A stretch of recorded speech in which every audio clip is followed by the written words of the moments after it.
Republican Panthers of इंडियाच्या माध्यमातून या ठिकाणी आपला जो या ठिकाणी विचार आहे, हे आंबेडकरी विचारधारेचा चळवळीचा जो विचार आहे, तो विचार या ठिकाणी सर्वसमावेशक असणाऱ्या राजकारणापेक्षा सुद्धा या ठिकाणी ही चळवळ मोठी राहते। त्या उपोषणाला प्रथमतः मी रिपब्लिकन पॅन्थर ऑफ इंडियाचा संस्थापक अध्यक्ष व माजी नगरसेवक या नात्यानं तालुक्याच्या व शहराच्या वतीनं त्यांना पाठिंबा देतो। वास्तविक पाहता आमच्या अरुण अण्णांनी नाभिक समाजाचा इतिहास सांगितला की छत्रपती शिवाजी महाराजांच्या कालखंडापासून हा समाज स्वराज्यामध्ये आणि स्वातंत्र्यामध्ये योगदान देणारा समाज आहे। आता तो एक आपल्याला केश करता दाढीच्या स्वरूपातून ती सुविधा उपलब्ध करून देतो, परंतु दुर्दैव वाटतंय की देशाला 75 ते 76 वर्ष पूर्ण झाली तरी उपेक्षित समाज अजून आपल्या न्याय हक्कासाठी उपोषण आंदोलनच करतात, हे दुर्दैव वाटते।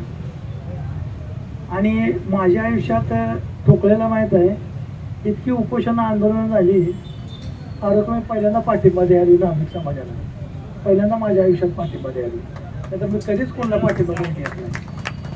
कारण प्रत्येकाचं उपोषण ही मिळकतीसाठी उपजीविकेसाठी, ऑफिसमधला भ्रष्ट कारभार अमकं तमकं काय तर म्हणून तडजोड्या करायला उपोषण येत होते। नाभिक समाजाचं मी मनपूर्वक आभार मानतो की त्यांनी पहिलंच आमर उपोषण ठेवलं समाज हितासाठी आणि अशी आंदोलनं कमी होतात हे विचार करूनच मी तुम्हाला पाठिंबा द्यायचं। आणि तालुक्यातले नेते मंडळी त्यांना मी काय नावं ठेवत नाही, कारण मी तालुक्याची काय नेता म्हणून किंवा तुमची कोणाची मतं मिळवण्यासाठी नेता आणू आहे, पण मताचं बेरीज करणारा नेतं आता निवडणूक यायची म्हणून तुम्हाला चंद्र सूर्य आणून देतो म्हटलं तर होईच म्हणणार आहे। आता तुमच्या इथं पाठिंब्याला भेट देऊन जातील, वर जाऊन कुठल्या तर मंत्र्याला किंवा खासदार मंत्र्याला भेटतील किंवा जुनं फोटो फेसबुकला टाकतील आणि नाभिक समाजाच्या आमर उपोषणासाठी त्या मंत्र्याबरोबर चर्चा किंवा मंजुरीचं पत्र असं लगेच आता ह्या आठवड्यात चालू होईल। म्हणून तुम्हाला एक विनंती आहे की आपल्या भोळ्या बाबड्या समाजाला फसवणूक करणारा असं लय नेते आहे।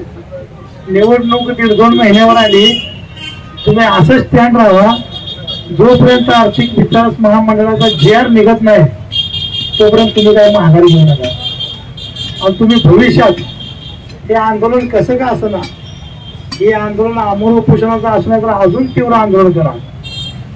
आमचा बौद्ध बांधव आणि आमची संघटना हे तुमच्या बरोबर सेनापती म्हणून नाही तर सैन्य म्हणून लढायला तयार आहे।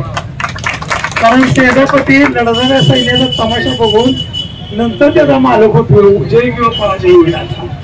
पण आम्ही सैनिक पैकी आहे, तुमच्या संघ समोरच्याला मारायची तयारी आहे, मरायची बी तयारी आहे, तरच आम्ही येत असतो।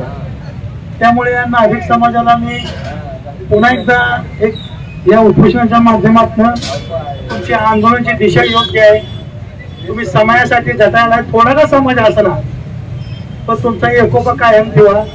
अरुण अण्णांना सांगितलं त्या शिवाजी काशीचा आणि ते संत सेना मंदिर दिलेलं, त्यावेळी आम्ही दोघं तिकच आरतीमध्ये ऍक्टिव्हिटी होतो, त्यावेळी ते काळे सर पण होते, अण्णांना गवळीचं नाव घेतलं, ते काळे सर तर दोघं चौघच होते। त्यावेळी त्यांनी आमच्याशी बोलून चर्चा करून ते तुम्हाला आठवले साहेब या निधीतून द्यायला होतं। आता तर तुम्ही युवक लय एकत्र आलाय, तुम्ही आता सक्षम आहे।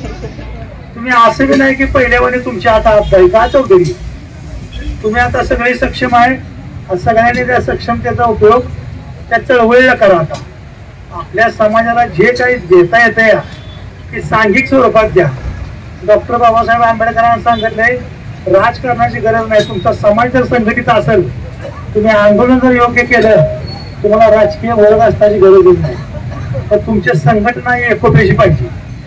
म्हणून अजून एकदा मी माझ्या संघटनेच्या वतीनं तुम्हा सगळ्यांना की आमच्या परीनं जी तुम्हाला मदत मागेल आंदोलनाला ती द्यायची आमची तयारी आहे। मग कुठलीही मदत तुम्ही मागा। आणि हे आंदोलन हे देवेंद्र फडणवीस, शिंदे आणि ते अजित पवार ही तिघं बी चोरच आहेत.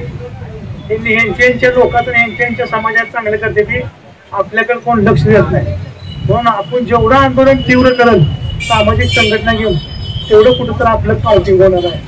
आणि आम्हाला दलित किंवा इतर भटके विमुक्त अल्पसंख्याक मुस्लिम समाज असेल त्यांनी एकमेकाने वेगवेगळं तुम्ही समजू नका. आपल्या सगळ्या घेता एकच आहे, त्या आपण सगळी एकत्रच आहे. त्यामुळे तुमच्या सगळ्याच्या आंदोलनात आम्ही सगळे सहभाग आहे. आणि भविष्यात त्या तुमची मागणी मान्य करायसाठी आपण आम्हाला जी मदत मागल ती माझ्या संघटनेच्या वतीनं मी देण्यास तयार आहे. एवढंच बोलून माझे 2 शब्द सांगतो.